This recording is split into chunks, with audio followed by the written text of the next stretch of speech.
What is happening? It's your boy Roy, and it's another episode of Sync Gems.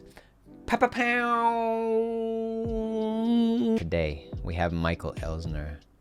Michael Elsner is a vet in the sync industry, but aside from that, he has a crazy community called Sync Titans that I am actually currently considering to join because people there are so happy with what him and Jody, who was on the podcast, are doing there.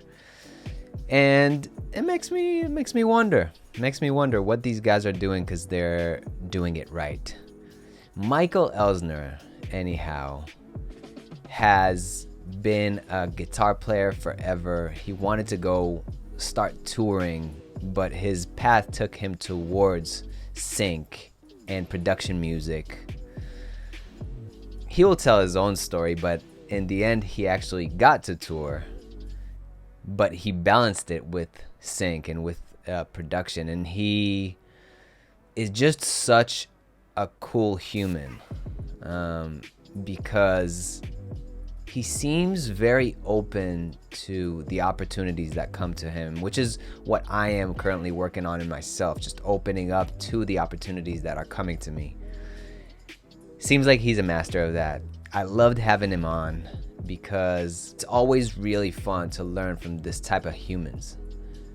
He is just on another level. I love talking with him. He also gets into real specific details about how you can get your music placed again and again and again, how you can repeat your success, and the mistakes that a lot of people are doing when they start to get success in sync. We also talk about how cue sheets are broken down and things of that nature. This interview is nothing short of insane, in my opinion. I learned so much from Michael, and I know you will too. If you want to support the podcast, you know what to do. Go to your favorite platform and rate and review the podcast. Also, if you're on YouTube, like the video. Another thing, if you'd like a free 11 gems for a successful sync career PDF for free, you can go to my website, roymats.com, and get your PDF today. Without further ado, Michael Elsner, here we are again. Take two. Buddy. It's so good to have you here, and I'm so happy we get to do it again selfishly because I get to spend more time with you. We met in PMC, and now we meet again. You are in Florida. You are safe. Yeah. And man, I don't even know what angle to start taking. Maybe let's I feel like let's start from the beginning. Because your story is fascinating. I want to get back into it, and yeah, let's just do that. Sure. You just want me to talk about my journey from the start? Is that where we're going? Hell yeah. All right. Well, Do that. I said take two because we had talked at the production music conference, and we went into one of those conference rooms that was available. We recorded an initial version of this podcast back at the end of September. Yeah, And then that the recorder was having a couple issues while we were recording it, and we weren't quite sure if it had caught it, but it apparently did not. So that's it why did we're not. back here for version 2.0. But it's Yep. awesome to chat with you again a couple months later. Yeah. So as far as my journey into music and ultimately into where I'm at now, it started with a guitar. I started learning how to play guitar as a teenager. Around 12 or 13 is when I first started getting into guitar, and was always in love with music. I grew up in a music community, a small town that has a rich history of music, a town called Woodstock, New York. People know of Woodstock because of the concert in 1969. But that's where I grew up, and it's a small town, and it's an artist colony. So lots of musicians, rich music history. And so I was always around that, and uh, discovered guitar when I was around 12 or 13. That was the MTV era. So, back when they played music videos, And that was a fascinating time, to be able to see the, you know, in hindsight, I was fascinated by the lifestyle that was portrayed in the videos. These rock stars and their private jets and play into stadiums and the whole deal. And so I was captivated by that, and so I picked up a guitar and I just fell in love with it, and then I got really into the technical side of it. The guitar players that I started following were more of the real technical guitar players, and so that became a big thing for me. I became very technical in my playing and very diligent and practiced a lot. And uh, then I got into a band and uh, in my late teens, and we did really well in that area, and became a popular band in that area, and did a record, and started getting the songs on that record on the radio, and we were opening up for a lot of the major acts as they came to town. So we were a bit of a bigger fish in a small pond, and that was awesome. What a great experience that was. But that ran its course.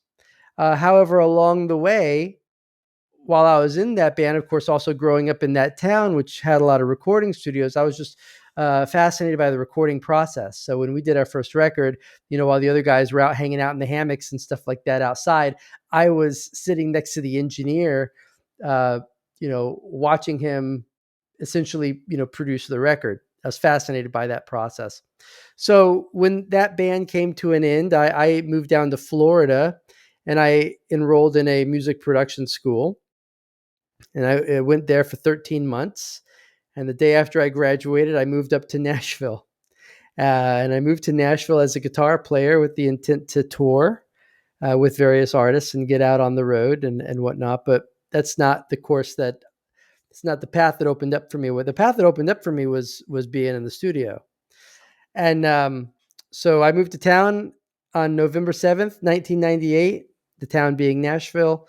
And by January 1st, 1999, so within 6 or 7 weeks, I had already worked with a number of very well-known artists, and I already worked on my first record that went double platinum. So things happened for me real quick. But 4 years later, I was 26 going on 27, and I hadn't been on a tour bus yet, and all my buddies had been.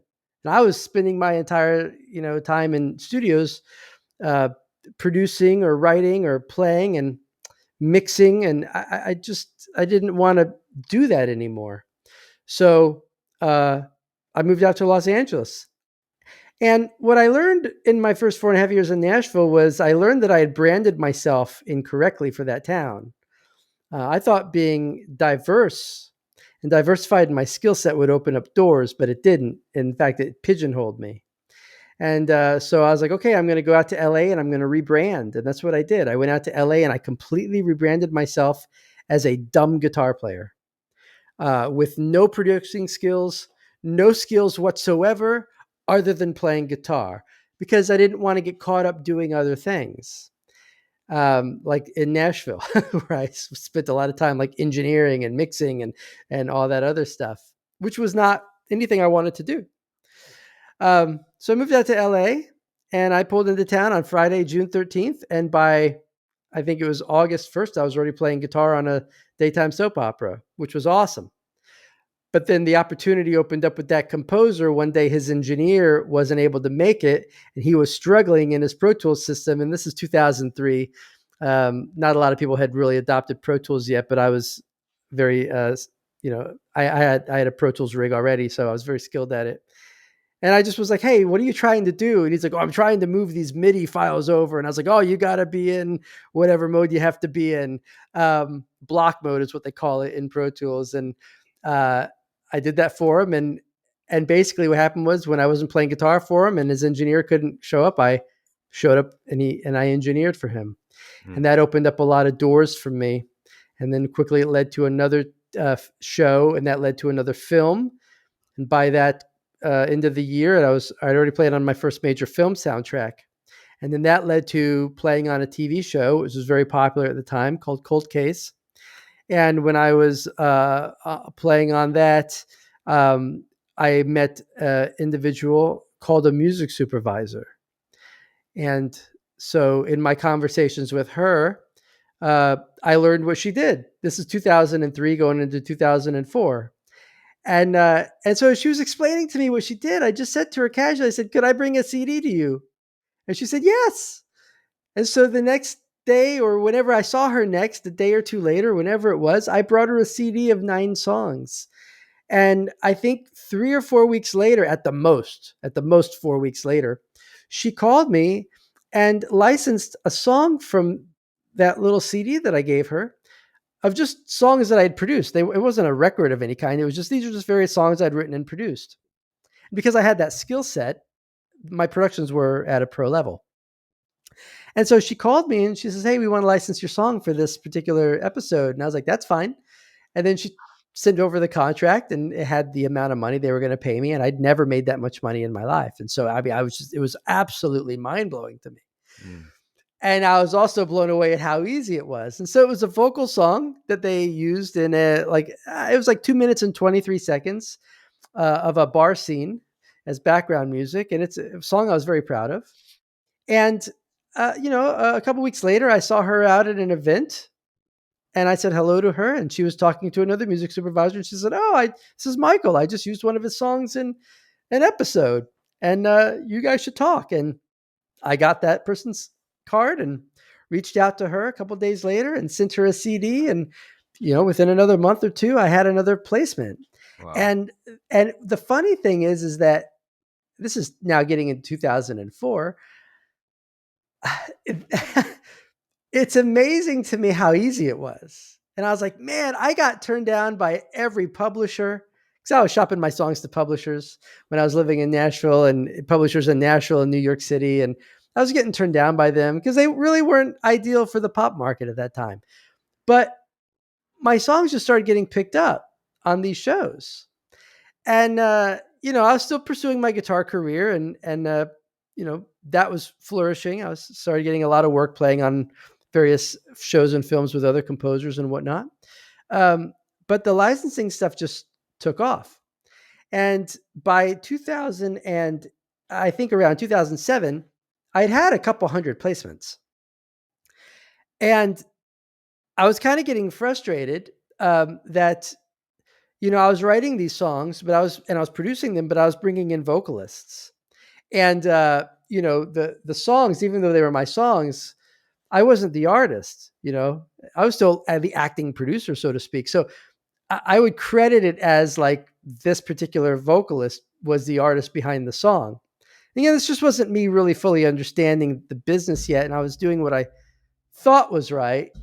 Um, but I was getting frustrated that they're getting the credits visual. At that time, a popular thing was what they call a chyron.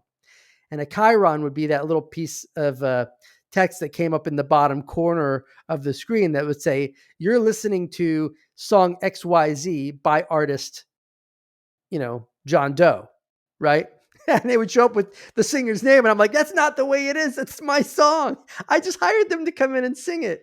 So I created a band around my songs that were getting placements. And as at that time, a lot of bands were getting signed based off of their placements. And so that's what I did. I created a band around the placements that I was getting. And we released 3 records. And I call it my most successful failure because, we shopped the band to all of these labels starting around 2008 through 2009 through 2010, which was the worst time because that's when labels were really, coming apart and downsizing tremendously. And at the same time, the style of music we were doing was not really current for what they were signing. What we were doing was working for TV, but it wasn't ideal for radio. And I would say that the band that we had, it was very much a Vertical Horizon meets Matchbox 20 type of sound. And in 2009, that was not what was going on the radio. But it was opening up a lot of doors with with TV shows. And then that actually, as I was really involved with that, getting placements, I got a phone call one day from an individual who had been placing a lot of my songs, and he had just gotten the gig overseeing the music for American Idol. And he reached out to me and said, "Hey, would you like to compose tension beds?" Well, it's not really my thing, but that's a great credit. So I put together a tension bed piece and I sent it to him the next day, and he's like, "Yeah, no, we're gonna pass." And I was like, "Well, give me a give me another day." And one of the things that I had learned in all of my time between 2003 and at that point 2009 was all of the composers I worked with, they all had orchestrators. And the orchestrators would take their pieces of music that they were putting together and they would make them sound amazing. And I realized maybe I need to bring in an orchestrator. So I reached out to a guy named David and I said, "Hey, this is an opportunity to do the show, the tension beds. Would you orchestrate this piece? And if we land the gig, then we'll tackle it as a team." And so I woke up the next day and he had orchestrated out that piece I had sent him the MIDI files to, and it sounded amazing. And I resubmitted it, and the guy in charge called me back and said, "Yeah, you're in." So that started that opportunity, and I did with David 2 seasons of American Idol tension beds. And then that opened up a door to do 3 seasons of a show called The Sing Off, which was an all a cappella um, competition show. We started in season 2. And a show called Sarah Palin's Alaska, where they were using what we called cinematic bluegrass. Took place up in Alaska, out in the country, and so a little bluegrass, instruments with some cinematic stuff. And I was writing those for those 3 shows every day. It was a crazy, crazy, crazy schedule, just to load up the catalog. And along the way, I got not sick, but I got very run down. And because of the stress of it, I developed a thing called alopecia. It's where you actually lose your hair because of stress. And I'd lost weight, and I didn't see the sun for 3 months because I was up so early and working so late. And I just realized that this wasn't the path for me. Composing like this is not the path for me. I'm a guitar player. I'd rather be out playing shows and having a good time. And then just by a freak opportunity, an individual who I knew had just released a trailer music record that he did while he was living at his parents' house, a bit north of Los Angeles. And he did it in his bedroom. And he had 10 songs, and he had released that trailer record. This is about 2000 and I think 10 or 2011. And I think it was 2010. And of those 10 songs, he had licensed 4 of them within 3 or 4 months of releasing the record, and he had made over $100,000. And upon hearing this, I quickly went and I listened to his record, and I was like, "This is the same stuff that we're already writing. He's just focused on a different niche." So I talked to my partner David, and I was like, "Hey, we should pivot. We should start writing trailers. We can write a lot less music and make a lot more money." And so that's kind of how we pivoted, and we got into the trailer world. And come around the end of 2011, when we were mixing, the week that we were mixing our first trailer record, I was 36 years old. And I just had that revelation of, I'm 36 years old. I have still yet to sleep on a tour bus.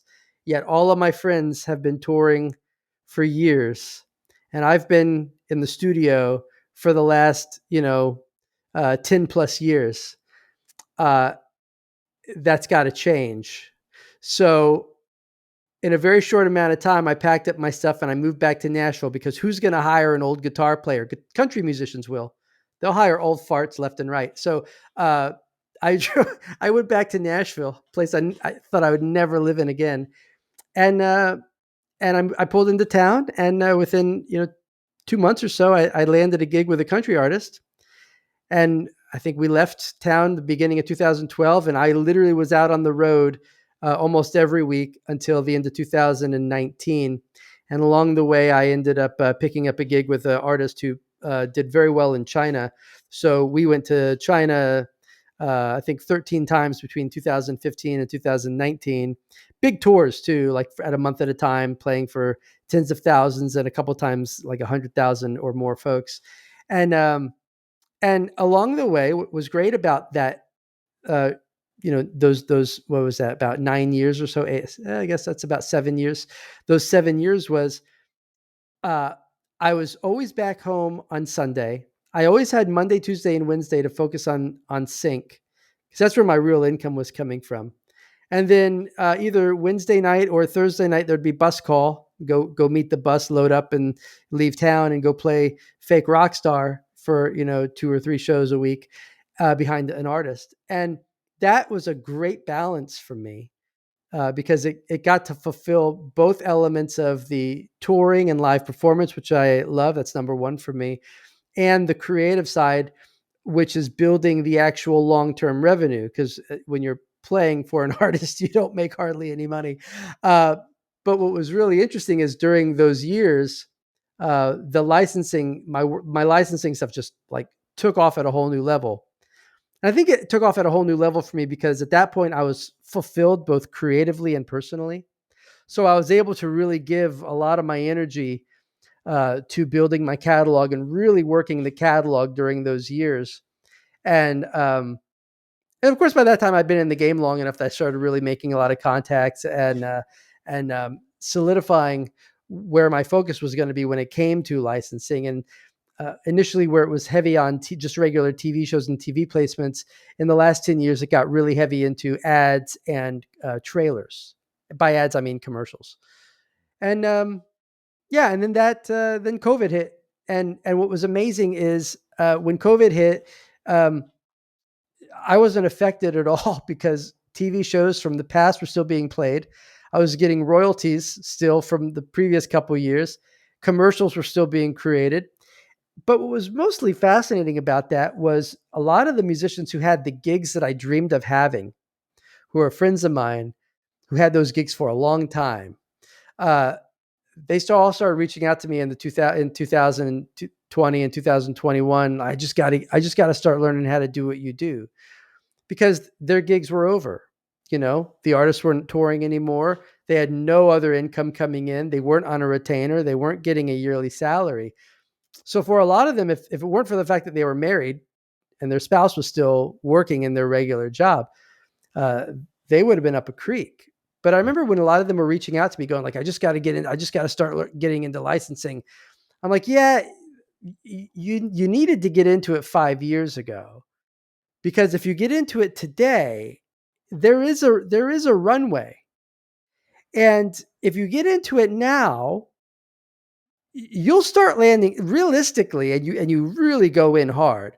Realistically, you'll start landing placements within a year, right? I mean, you could easily start landing placements within 3-4 months for sure, right? But as much as there's a runway to get the ball rolling, there's also a runway to get paid. And on the front end, when it comes to those licensing fees, those production companies, they'll take 3-4 months to pay those out, right? So you land the placement in 3 months, you're not going to get those upfront licensing fees for another 3 months. You're still looking at a 6-month runway, right? But then the show airs. We'll say the show airs, a month after you land the placement. So in 4 months, the show's air. Well, the PROs, the performing rights organizations, depending on when the show airs in their cycle of accounting for royalties in that quarter, it'll take between 9 to 12 months for those royalties to come in. Yep. So that's why I say, like, if you wanted to get into licensing, like, because you're hard up for money, then you should have gotten into it a couple of years ago. You wouldn't have any financial problems today, right? And at the same point, like, if you're getting into it today, you have to get into it with the knowledge and understanding that if you go all in and hard on it, it can happen for you quickly. But bear in mind that the production companies and the PROs take time to do the accounting, right? That's why it's nice after you've been in it 2 or 3 years. By the time you're in it 3 years or so, all of the placements that you got that first year, now you're collecting all those royalties. And if you've already collected them the first round, now you're getting the second round of reruns plus the first round of the second year of royalties coming in, right? So it starts amplifying. And by the time you get to like years 3 and 4, that's when it becomes a totally different game. And I remember for me, I got into it at the end of 2003. beginning of 2004. So we'll just say 2004 to make it easy as a full year. When I look at my career, I look at my career as a pre 2007 and post 2007. Post 2007, basically meaning January 1st, 2007. Because 2007 was the year that my royalties and the checks that I was receiving um, started compounding uh, tremendously. Because that's when the placements from 2004, 2005, 2006 were now all starting to be added into those royalties, right? So it took me a solid 3 years to get to that point of, okay, now this is a really solid income that I don't have to worry about. I don't have to worry about supplementing it.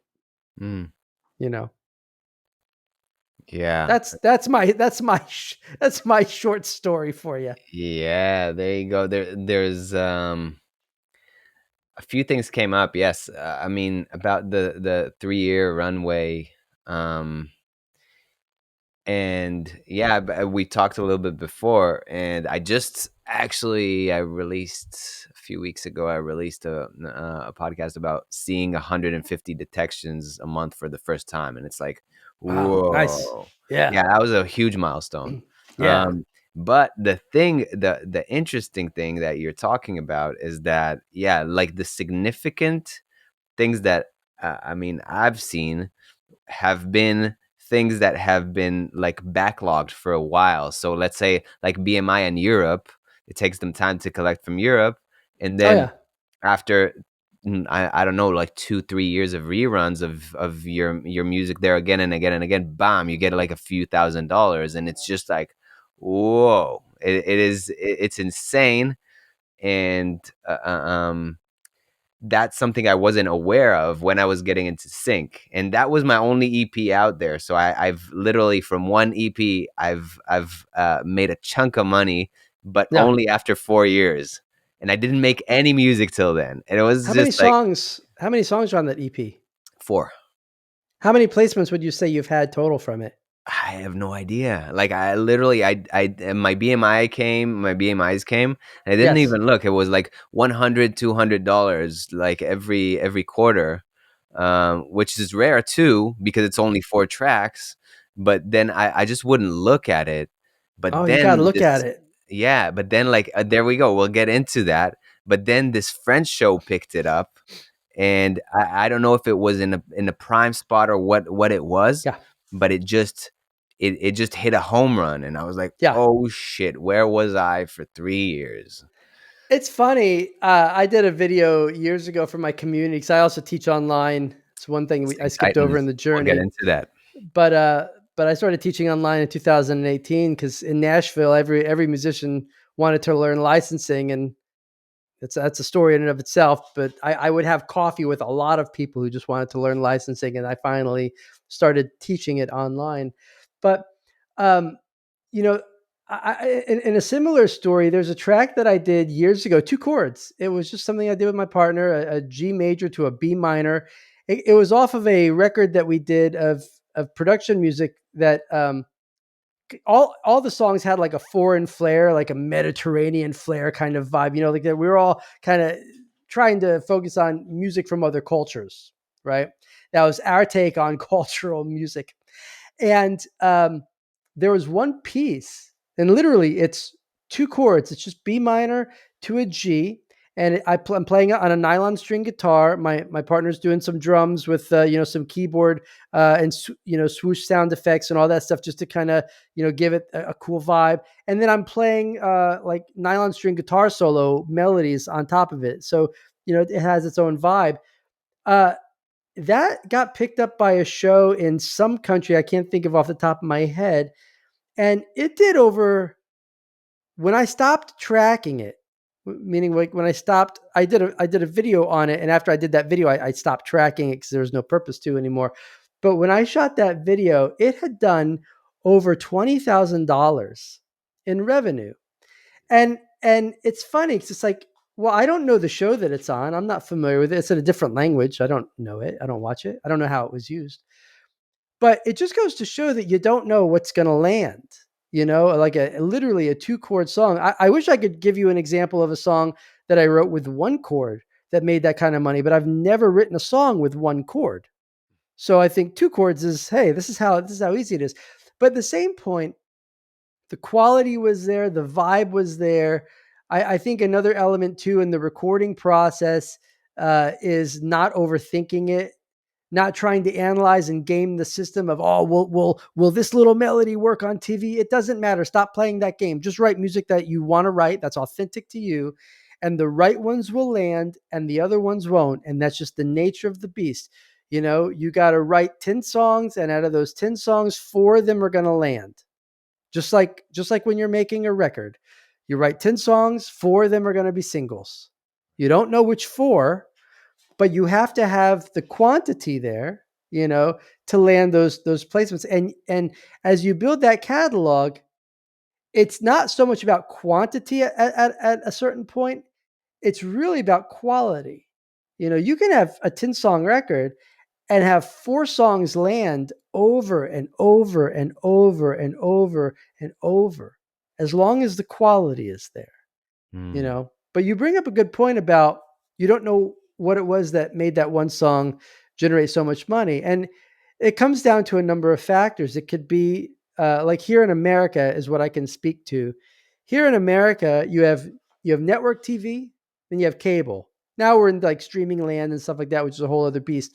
But if we just keep it simple and we remove the whole other beast of streaming, you have network and cable. And network TV, by its nature, pays more than cable TV because of what they call the hookup weight. And the hookup weight basically means how many people have access to this channel, this network. So here in America, we have virtually every network channel is whether you have cable going into your house, like an actual cable line, or you have a digital antenna. Network TV reaches 98% of the homes in America for free, right? Cable obviously is not that. That's not the case. So it starts there. What type of network is it on? Second thing is, what is the time? All right.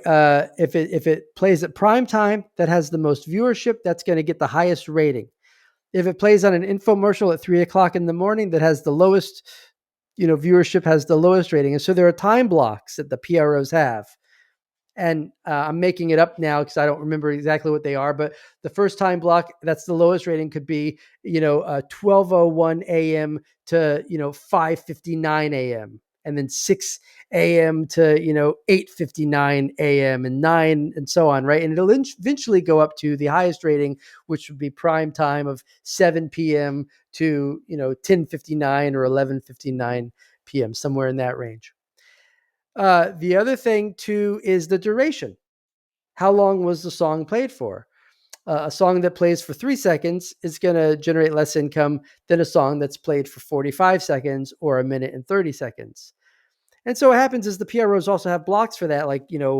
1 second to 14 seconds is like a D rating. And then 15 seconds to 29 seconds is a C rating. And, 30 seconds to 44 seconds is a B rating. You see where I'm going with that? So Yep. so the longer you have, the higher rating it gets. And then the final caveat then is the type of placement. Is it a theme song? Is it a featured vocal? Is it a background instrumental? Is it a background vocal? Is it a featured instrumental? And so on. So a featured vocal and a theme would be getting the highest rating, of course. Background instrumental, which is the majority of placements that we have on TV, gets the lowest rating. So all of that is those are all taken into account by the PRO, and that's ultimately what's going to determine what your royalty is going to be for that placement. And so the only way to really know that then is to dive in to your cue sheets, or your royalty statement, and do some research and see what's landing. Where is it landing? Like if I have songs in my catalog that are landing consistently on shows like XYZ, then it would make sense for me, as the person who cares more about my catalog than anyone else on the planet, to look at other shows like XYZ, or uh, uh, create more music in that style that gets used on shows like XYZ, right? Because if we're doing something that's working, then we want to lean into it.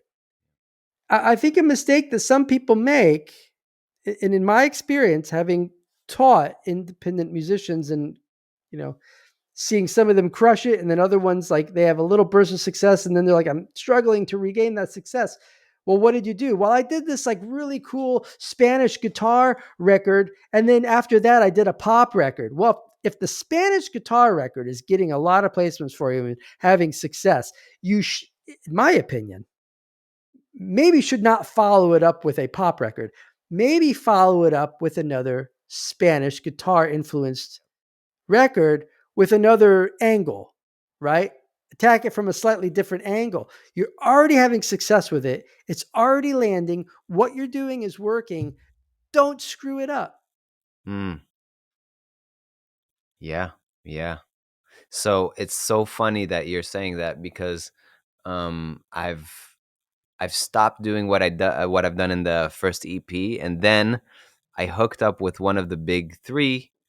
We linked um, we had a Zoom convo, and then she was listening to stuff, and she was like, "This," and she was giving me music for like the from the first EP that I did, and I'm like, "Damn." Another Yeah. thing, another tune up, like it's so interesting to see what works, what it looks, appears to be working, like on ads and on show and things like that. But then also having a reality check by something that you've made that is completely different. As somebody who was on the podcast, who's a label owner, made a track called Cuban Cigars, and it was very left field for him, and it was just like a Cuban cigar song, and he just did it for fun, like did it. I don't think it took him that long to called it Cuban Cigars, put it on his label. The song got picked up and went completely crazy everywhere. Yeah. And it was one of his primary generators. And it was just because of the fact that he was having fun, experimenting, and doing that. And that's not talked about enough, because I feel like the conversation is mostly about quantity. And that's what I hear. Like, you need to have X songs in order to start seeing circulation and all this kind of thing. Where does that kind of thing meet you? The Well, subject. yes, that's a great question. So I think in quantity, you have to be willing to keep showing up. Right. So maybe the confusion is when people hear quantity, they think like, oh, I always have to be doing stuff. I always have to be doing stuff. Well, I mean, personally, I think that as a musician, you should always be wanting to do stuff. You should always be wanting to create, right? But as far as when I think of quantity, I look at delivering a record. Now, not everyone has the same perspective.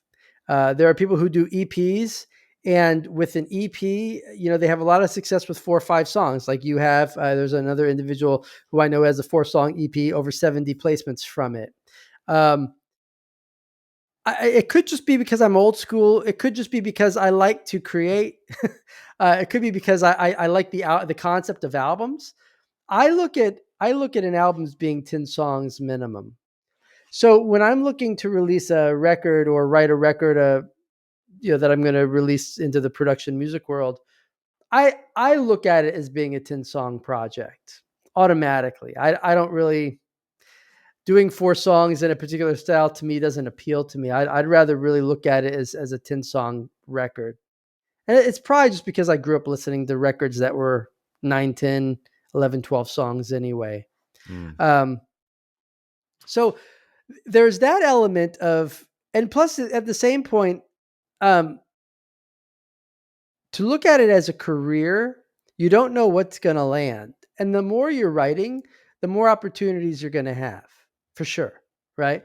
At the same point, if you're prolific and you have the ability to write and produce and mix on your own, where you're not shelling out a ton of money to mixers and studios or whatnot to record.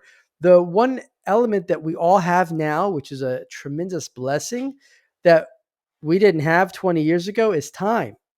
20 years ago, you had to go into a studio, you were on the clock, right? Nowadays, everyone has a laptop, everyone has Logic or Pro Tools or the DAW of their choosing. They have nice microphones, affordable preamps, and whatnot. So you can take your time and do it right. And by take your time, I mean you could spend 4 hours in your closet recording a vocal. You know, um, you can get great quality music without spending a ton of money in the studio. So that is one thing that everyone has to their advantage, right? So there's that aspect of the more music you have out there, the more opportunities you're going to have. The reality is that with the more opportunities you're going to have, you're going to generate more money. If you're looking at doing it as a career, that is the game. Yep. At the same point, uh, it is the quality. You'll always have people say, like, I would rather have 3 songs that are high quality, amazing, broadcast quality than someone delivering me 300 subpar songs, right? Mm. That kind of goes without saying. The last point that I would make about this is if you only show up once every 3 years when you release a record, you're going to be forgotten. So in our space, when you can show up on a regular basis with a new product, with new songs, you're just showing up. You're going to be top of mind and people are going to remember you. So it kind of becomes one of those things where you have to figure out how you're going to balance that. Um, I think that you could balance it if you showed up all the time, but you didn't release a lot of new music. But I think at the same point, people would just kind of see you as maybe being a bit of a fake, like this person's showing up all the time. Why aren't they in their studio creating new music? Right. Um, so there is that balance. And this really kind of comes down to what every individual's goals are. There are some people who just want to land a placement. Well, landing a placement isn't hard. You know, write 4 good songs, put it together on an EP, follow the process to get them placed. You'll get a placement. But there are other people who want to make a career out of it so that they don't have to go to a job that they don't like. And just like going to a job that you don't like, you have to show up every day. And that's what this is. Stephen King has a phrase. He says, amateurs wait for inspirations, professionals show up and go to work. Yep. Today, today, I woke up and I had just like a really bad sleep. It's been a few days where I haven't been sleeping too well, but I was like, fuck this music thing. Like I don't even want to do it today. Literally today. I'm talking like and then and I try to make it. I woke up, I done my thing in my morning routine, and then I tried to make a track and it sounded like trash, so I left it. Went, read a book, came back an hour before our conversation, used like a template that I love, and just like something came out, like literally, and I noticed our interview straight in the time that the interview, no alarms popped up. I was Yeah. just so in. And Yeah. then I realized that we had an interview, so I bounced from the track, but the track was almost done, like in an hour, which was crazy. But that it comes to support what you're saying, which is like I've never believed inspiration to be something that I need to go to a desert and it creates. Yeah. And I feel like, especially as somebody who wants to do it full time, and I've been making a living out of it for myself. It's been the hardest moments, and we talked about it before the interview, are the moments that define us as people and as musicians, for this matter. And that's why I have another track now. I'm going to have another track in my catalog, because I was able to say, well, maybe I'm not going to go on 5 YouTube tutorials today. Maybe I'm not going to go and transcribe a track. Maybe I'm not going to do all these things that are harder for me, but I'm going to go with the bare minimum, which is create music. Yeah. And that's where I feel like we talked last time a little bit about coaching and where it's played in your life, and I want to get into that a little bit and bridge that into Sync Titans and how Oh that yeah. has affected hundreds and thousands of people around the world. Yeah. Well, I've as far as like how I got into coaching and just my own perspective of coaching and personal development. You want to talk about that? For sure. Yeah. So, I was very fortunate. And it didn't happen by chance, by the way. When I say fortunate, I recognize I was fortunate, but I was very diligent. I was very diligent to make it a point to get into the room with the right people when I started my career.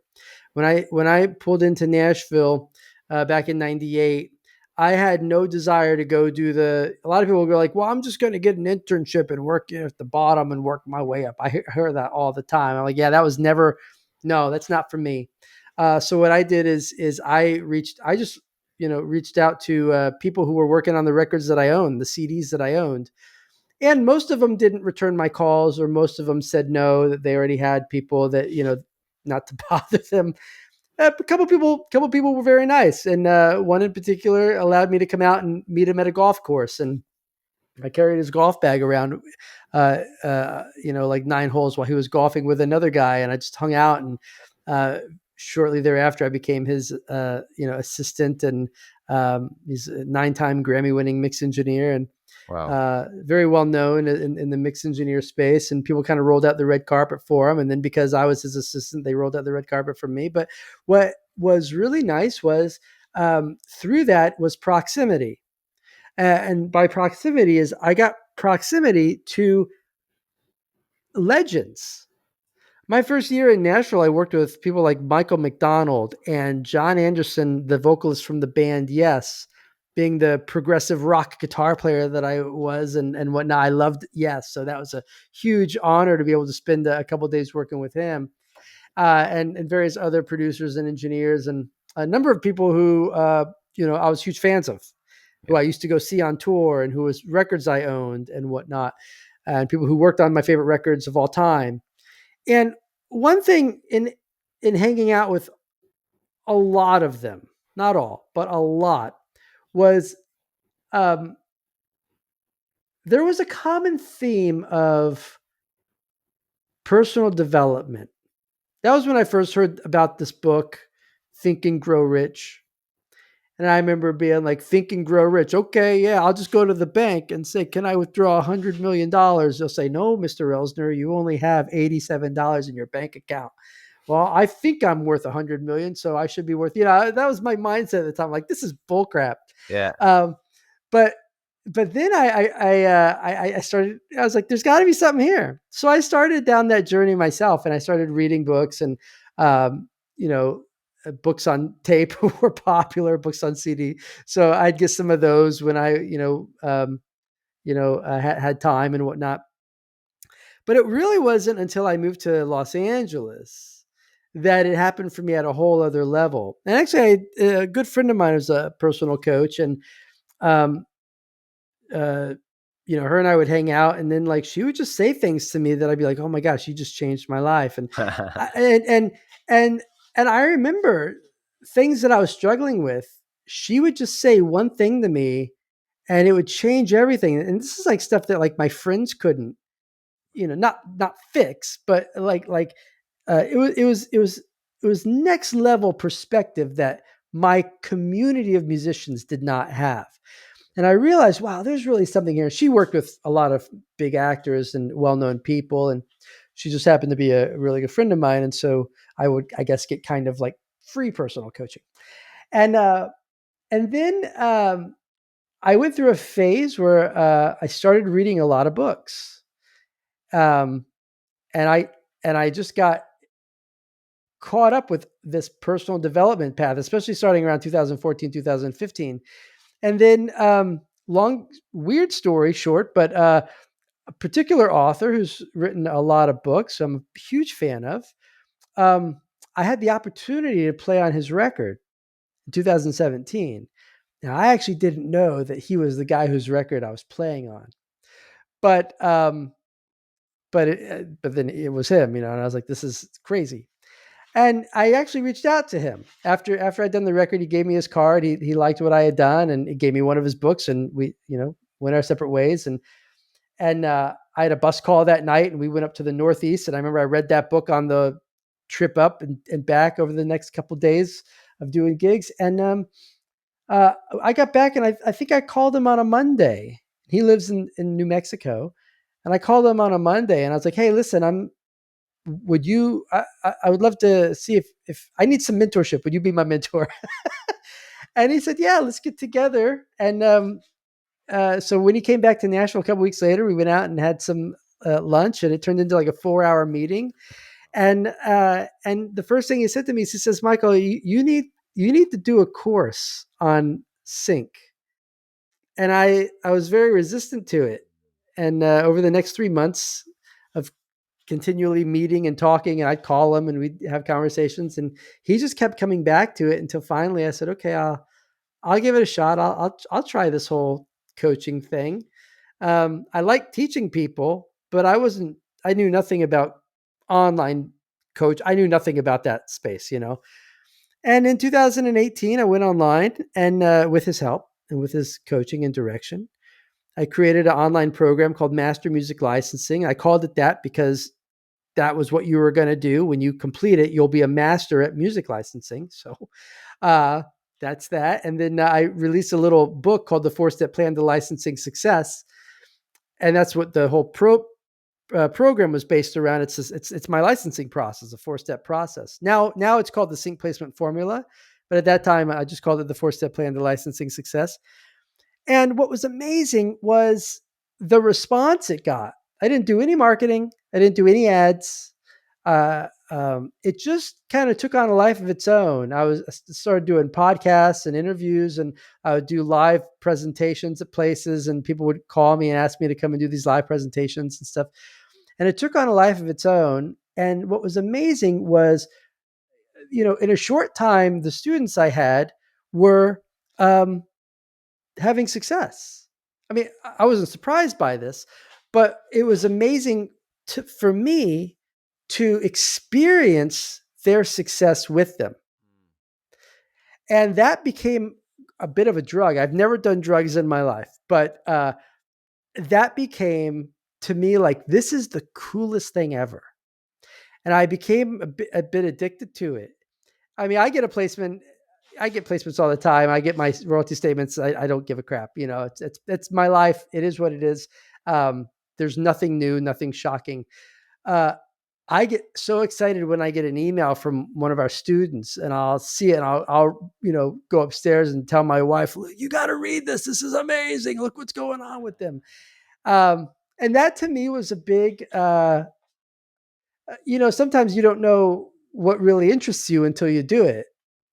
And I discovered that for myself, I had this real passion for coaching and sharing. I also had a knack for it. I also had a knack to be able to talk to someone, learn what their goals were, get them to really figure out on a deep level what their goals were, so that we could either figure out, is this a waste of time for you, or is this something that's really going to happen for you? Because if it's a waste of time, I don't want anyone wasting their time and money and, time away from their family, focused on something if they're not all in.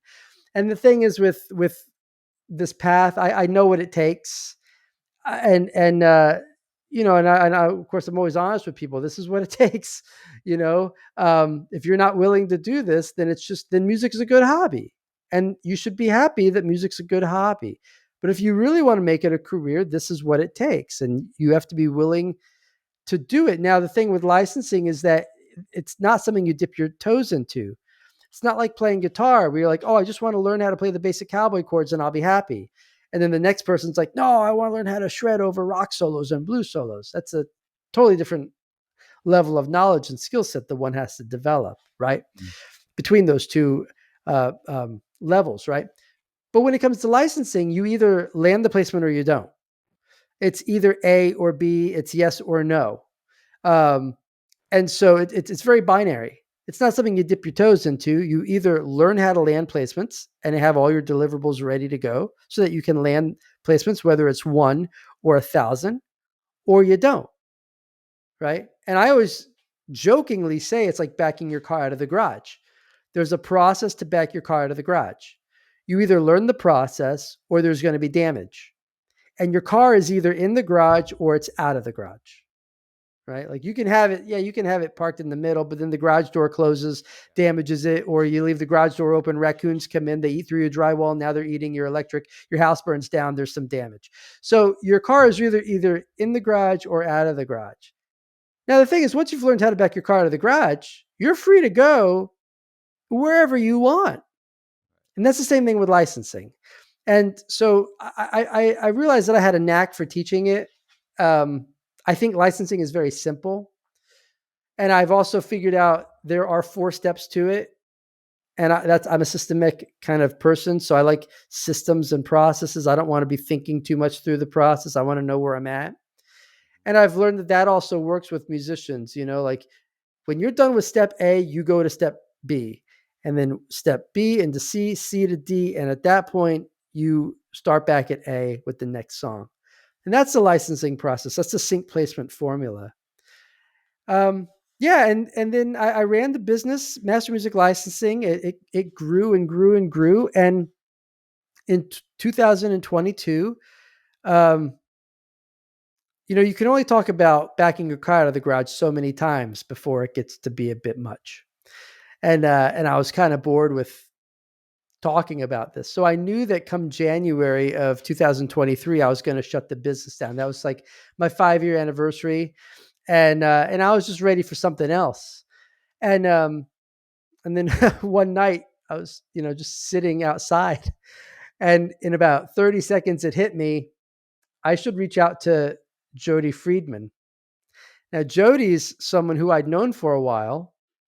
And when he first came online teaching in 2000, he reached out to me, and I worked with him a lot, helping him build his business. And that's one of the things that I really enjoy doing. I work with a lot of people in the music space behind the scenes and even outside the music space and other businesses, helping them build their online businesses. Same thing. I've learned what works. I've learned how you can speak to people, how you can build funnels and emails, and so I have a knack for it, and I really love it. And so I'd been helping him, and sharing a lot with him as he was building his business. And one day I just reached out to him. I was like, "Hey, I have a crazy idea. You should shut down your business and merge with mine." And we merge Master Music Licensing with License Your Music. All the stuff is built out. He teaches it from a different perspective than I teach it. And I wasn't sure he was going to agree to it, but he did. He was like, "That sounds like fun." So in 2023, we basically shut down our separate businesses. We really merged them. So I say shut down, but we merged them together, and we created Elite Music Coaching. And it kind of reinvigorated me, because now I had someone who was just as passionate about teaching to bounce ideas off of. But the beautiful thing about Jody is he comes at it from the music supervisor's perspective, and the sync agent, and the music library owner. And that's the person that all the people that I speak to, I'm the composer, songwriter, producer. That's all the people when I'm talking about licensing, they're like, "Well, how do I get my songs to the supervisor?" And I thought this is a great marriage, because his perspective is this 180 degrees and mine is this 180 degrees.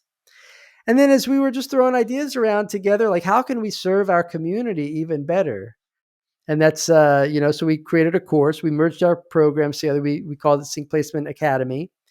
And then we took a membership that he had created called All Access, and we just put it on steroids, and it became Sync Titan. And we just built an incredible community. We have a lot of things in memberships that we're both a part of. We built into this, and like We have an award called the Sync Titan Award. When our members get 50 placements, they get a gold Sync Titan Award. It looks like it looks like a gold record. But when you look at it, it's a film reel that morphs into a vinyl record. And when you get 500 placements, you get the platinum. And we have a lot of gold and platinum Sync Titan Award winners who've gone through our process, the sync placement formula, and apply it. And but at the same point, it's a place for people to find their community and their people. You might be a musician living in small town Iowa, so focused on music, but it's hard to find other people in your vicinity who are just as dedicated as you are. Well, Sing Titan is an opportunity for you to find your people who are also focused on sync, writing great songs, and finding collaborators.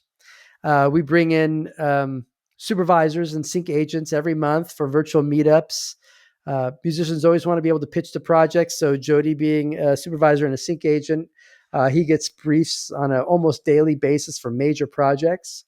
So we post those into the community, and unlike some other platforms, we don't charge you to submit for them. It's part of your membership.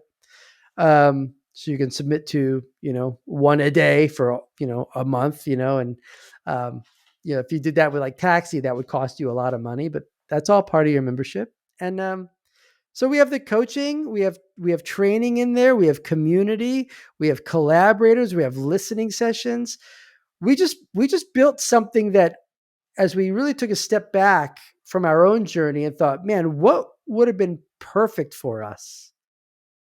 Granted, we both started our licensing careers in California, so we were in community, but what would have made that experience even better? And so that's what we built in the Sync Titan. And man, I just got to tell you, it is so cool. And what's amazing with that too is we have a lot of it's not just amateurs. That's the other thing too. It's not just amateur musicians who want to be full-time writers. We have publishers who are members. We have music supervisors who are members. We have award-winning songwriters. In fact, a particular individual who's a member of a band and main songwriter for one of my top 5 favorite albums of all time is a member of the community and shows up to a lot of the events. I don't think a lot of people don't know who it is, which I'm always blown away. Like, how do you not know this guy sitting in this Zoom room with you?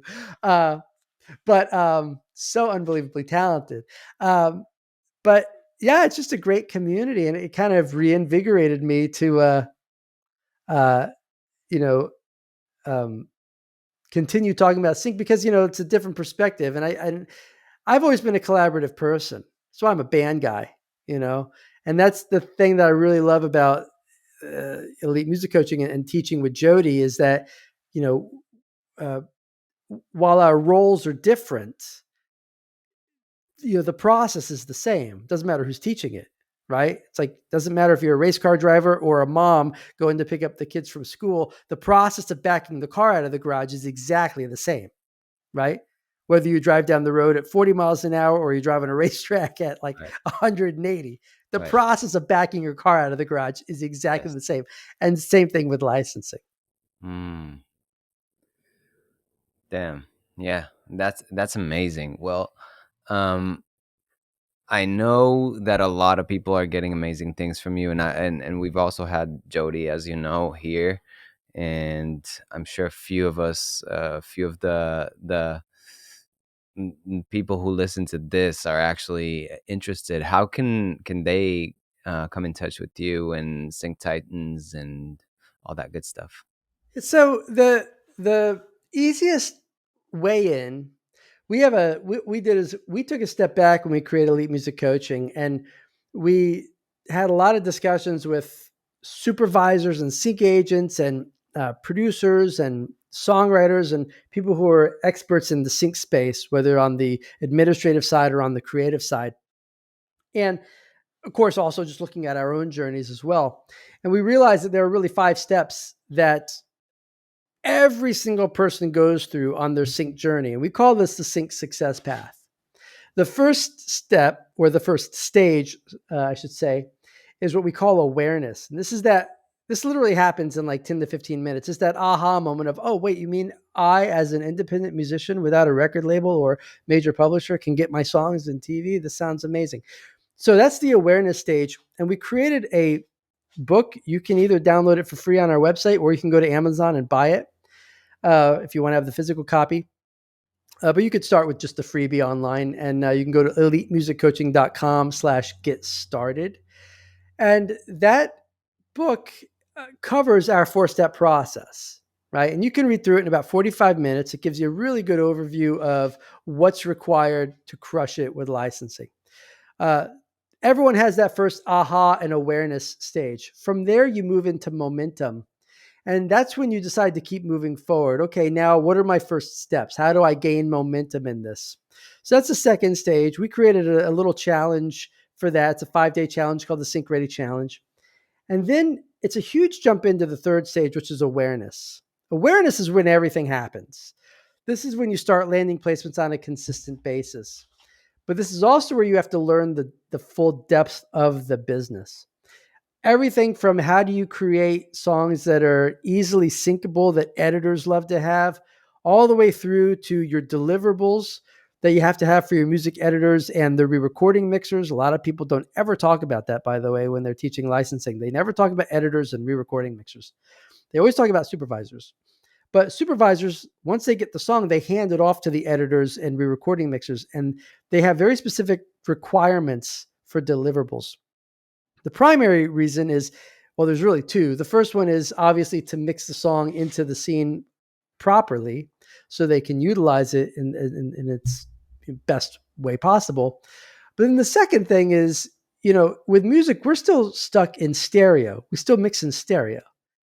TV shows, films, they're in surround, and now it's Atmos is the new thing, Dolby Atmos. So you have to have certain deliverables so that the re-recording mixer can actually mix your song in the surround and even Atmos, fields. So that's the second step of the process. Only till we get to our third process do we start really serving the music supervisors, and that's metadata. Metadata has to be on point. Without metadata, your song will be very tough to be searched, auditioned, and ultimately licensed. Metadata really is the golden ticket to your success. And then the final stage, of course, is finding the right people to get your songs to, whether you're looking for a rep, whether you're delivering your songs directly to a supervisor, whether you're going through a music library or a sync agent. But then beyond that, what happens when you're handed a contract, whether a licensing a contract, whether a representation agreement? You have to be able to understand how to navigate your way through those so that you're not screwed. So there's a lot to the business. It's an entirely different business than the music business. One thing I always tell people is when you're licensing your music, you're no longer working in the music business. You're working in the TV, the film, the video game industry, the commercial industry, the film trailer industry. So the third stage is acceleration, because that's when you accelerate your knowledge of the business. That's where you come to the table as a professional. That's where you are able to start generating consistent placements. And in that stage, that's where we have this Sync Placement Academy, which is our full framework of the business. The fourth stage is the one that can actually kind of move anywhere along the way. Fourth stage is community. Your community could be at the beginning. It could be anywhere. We just, in this particular path, have it as the fourth stage because it makes sense to discuss it there. Community is very important because it motivates and inspires you.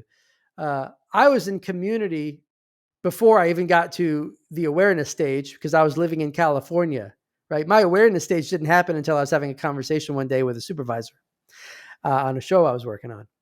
But I was already in community. And then by being in that community, I was motivated and inspired. And, it really amplified my process of learning the business and the opportunities that presented itself. But you can have all the knowledge of the business without the community and the opportunities that community presents you. You're still not going to go anywhere. You still need your end users. You still need collaborators. This is a team sport, right? And then so we call that that's the fourth stage, community. And then ultimately the fifth stage that everyone reaches at some point is mastery. And the only way to reach mastery on your sync licensing journey is to do it. Like along the ways, I've actually had coaches and I've had amazing meetings with supervisors and heads of production companies where I walked away from those meetings with a tremendous amount more knowledge, right? So mastery also involves like that one-on-one mentorship, which could literally be having a lunch with someone, who's an influential individual in the industry, where you walk away with some amazing information that you could really only get from that particular, one-on-one coaching experience. But the only way to reach mastery is to get through the first four phases to where you're doing it over and over and over. Just because you land the placement doesn't mean you're a master at it, right? Even after you land 10 placements, you're not a master at it. You have to be doing it consistently, consistently, consistently. And even then, it's like, okay, I'm crushing it in TV shows. Have you done any trailers? No, I haven't. Well, maybe you should look into getting into the trailer world. Or have you done ads? No, I haven't. Well, look into getting into ads, because even though it's licensing, they are different, right? Even when you're writing music for a trailer, you're going to write that music completely different than music for a TV show.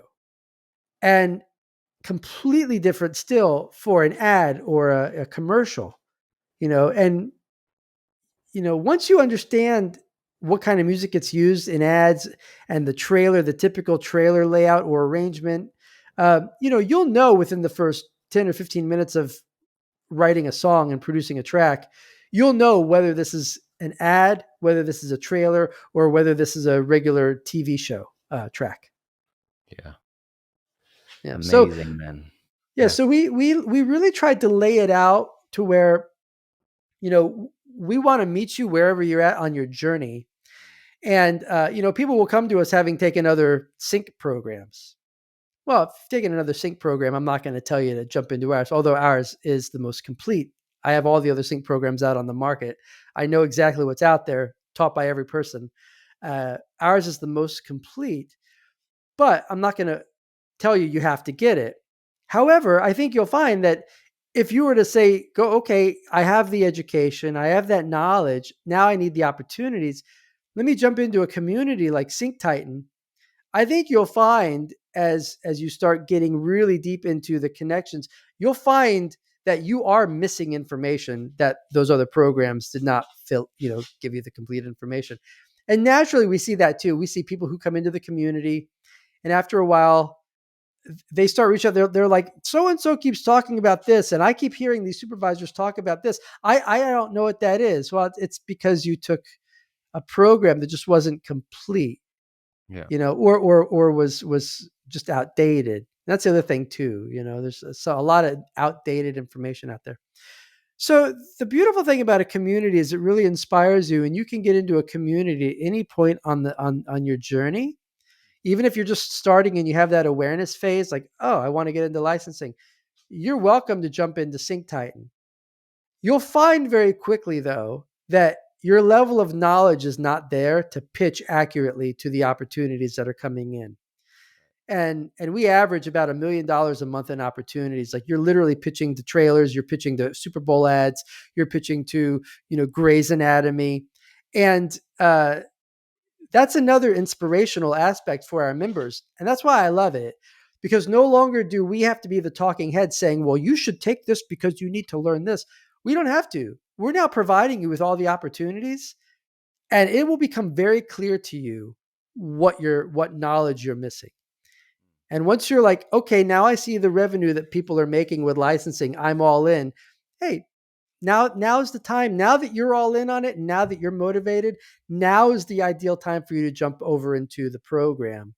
Get that full framework, get that full knowledge base, so that you can come out of that, jump back into the community, and start actually pitching in a way that you're actually in the running for landing those placements. Because unless you have that knowledge, you can pitch all day long. You're never going to be in the running. It's like, I stand 5'7". I'm about 145 pounds. I can dream about being a quarterback all I want in the National Football League, right? I can't throw a ball probably more than, 10 yards, but still, like, I would have to get a lot of knowledge, a lot of skill, a lot more mass put on my body, and probably stretched a little bit so I'm more like 6'1" before I could really compete on the major level. Right.